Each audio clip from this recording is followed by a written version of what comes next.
Hello everyone, আসসালামু আলাইকুম। আপনার যদি একটি নন প্রফেশনাল ড্রাইভিং লাইসেন্স থেকে থাকে এবং সেটার মেয়াদ যদি আপনি বৃদ্ধি করতে চান বা রিনিউ করতে চান, তাহলে এই ভিডিওটি আপনার জন্য অত্যন্ত গুরুত্বপূর্ণ। আমি এই ভিডিওতে দেখাবো কিভাবে আপনি অনলাইনের মাধ্যমে একটি নন প্রফেশনাল লাইসেন্সকে রিনিউ করতে পারবেন এবং সেটি আবার পোস্ট অফিসের মাধ্যমে আপনার হাতে এসে পৌঁছে যাবে।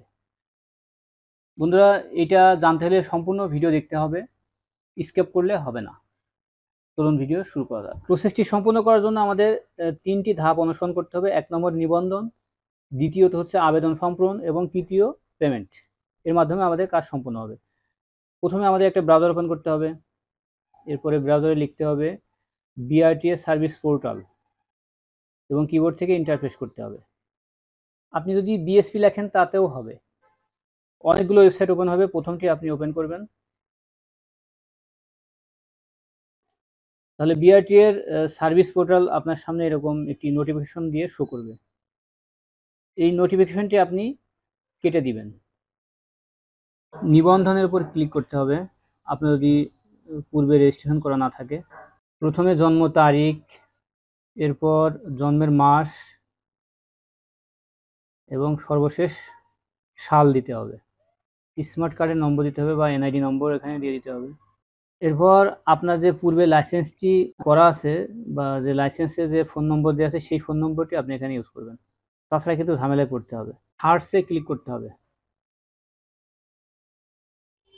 সার্চে ক্লিক করলে ফোনে যে ওটিপিটি আসবে সেটা আপনি এখানে ইন্টার ওটিপি এখানে বসিয়ে দিবেন। 3 মিনিটের মধ্যে ওটিপি আপনাকে বসাতে হবে এবং উইথ ওটিপি এটাতে ক্লিক করতে হবে।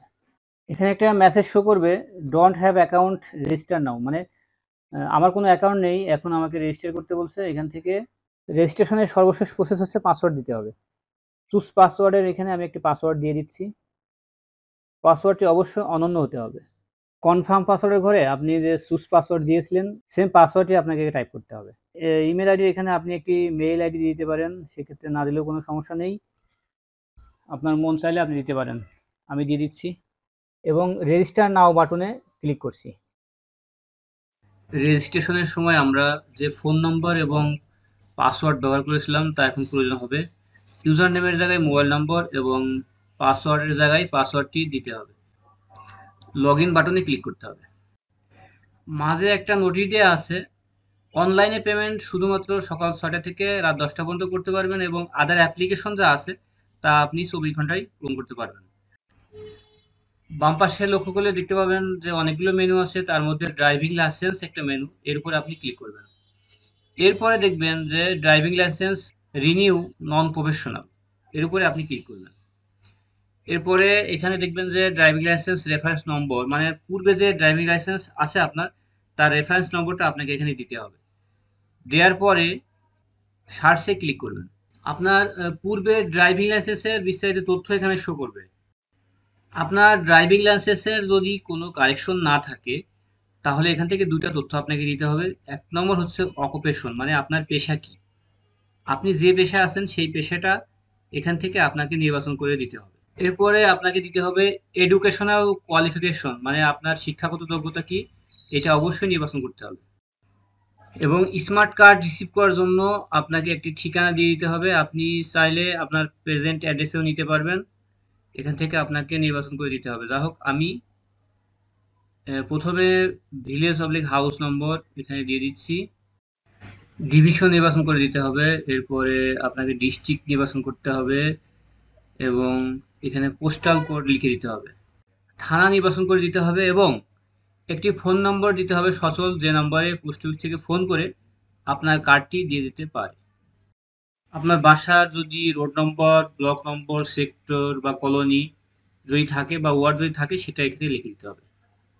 আপনার যদি কোনো কারেকশন না থাকে তাহলে পূর্বের ড্রাইভিং লাইসেন্স এবং এনআইডির স্ক্যান কপি যদি আপনি আপলোড করেন তাহলে আপনার ড্রাইভিং লাইসেন্স রিনিউ হয়ে যাবে। আমি এখন ন্যাশনাল আইডি অ্যাড করব, আমার কম্পিউটারে আগে থেকে স্ক্যান করা আছে। ফাইল আপলোডের সমস্যা হচ্ছে কারণ এখানে বলা আছে 600 কেবির বেশি ফাইল লোড হবে না। সেক্ষেত্রে আমি 600 কেবির বেশি ফাইল দিয়েছিলাম, সে ফাইলটি অ্যাকসেপ্ট করছে না। আমি অন্য একটি ন্যাশনাল আইডির স্ক্যান কপি আপলোড করছি, যেটা 600 কেবির নিচেই। এখন আমি ড্রাইভিং লাইসেন্সের স্ক্যান কপিটি আপলোড করব। আপনি চাইলে এখানে ভিউতে ক্লিক করে আপনার আপলোডকৃত ফাইলটি দেখতে পারেন, কারণ আপনি সঠিক ফাইল আপলোড করেছেন কিনা সেটা চেক করা দরকার আছে। সবশেষে এখানে সেভ ফাইলের উপরে ক্লিক করতে হবে। তাহলে এখানে লেখা আসবে driving licence renewal application. Driving licence renewal application saved successfully. এই লেখাটা আসলে আমরা পরবর্তী ধাপে যেতে পারবো। স্ক্রল করে ঠিক নিচের দিকে আসলে আমরা পেমেন্ট অপশন পেয়ে যাব এবং পে নাও এর উপর ক্লিক করতে হবে। এখানে পেমেন্টের অনেকগুলো অপশন পেয়ে যাবেন, তার মধ্যে ইউপে, তারপরে ডিভিভিএল, তারপর নগদ, বিকাশ ইত্যাদি অপশন আছে। আপনি যেটা চয়েস করেন সেটার মাধ্যমে আপনি পেমেন্ট করতে পারবেন। এর জন্য আপনাকে যে এখান থেকে মোবাইল নম্বরের এই চেক মার্ক করে দিতে হবে। পেমেন্ট কনফার্মেশনের ভিতরে অনেকগুলো অপশন পাবেন, এর মধ্যে হচ্ছে ইউপে, নগদ, বিকাশ, ডিবিবিএল, ইটিসি। আমি বিকাশের মাধ্যমে পেমেন্ট করব। এর জন্য এখানে আমার একটি ছোট্ট ভুল হয়েছে। প্রথমেই এই মোবাইল নাম্বারটা দেওয়া আছে, মোবাইল নাম্বার এখানে একটা চেক মার্ক দেওয়ার কথা ছিল, কিন্তু আমি চেক মার্ক দিতে ভুলে গিয়েছি। আই এগ্রিতে চেক মার্ক দিয়ে কনফার্মে ক্লিক করছি। বিকাশ নম্বরের একটি অপশন আসবে, এখানে বিকাশ অ্যাকাউন্ট নম্বরটি আপনাকে দিতে হবে। এখানে দেওয়ার পরে কনফার্মে ক্লিক করতে হবে। ফোনে একটি ওটিপি আসবে, এই ওটিপিটি এখানে বসিয়ে দিতে হবে এবং কনফার্মে ক্লিক করতে হবে এবং বিকাশ অ্যাকাউন্টের পিন নম্বরটা দিয়ে দিতে হবে এবং কনফার্মে ক্লিক করতে হবে। তাহলে আমাদের পেমেন্টটি সাকসেসফুলি হয়ে যাবে। পেমেন্ট কমপ্লিট হেয়ার এই অপশনে ক্লিক করলে আপনার লাইসেন্স ফর্মটি শো করবে এবং আপনি যদি চান এখান থেকে প্রিন্ট করতে পারেন অথবা আপনার কম্পিউটারে পিডিএফ আকারে সেভ করতে পারবেন।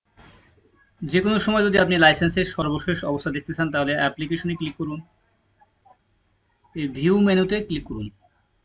তাহলে ড্রাইভিং লাইসেন্সের অ্যাপ্লিকেশনের যে স্টেপগুলো আছে সেগুলো এখানে শো করবে।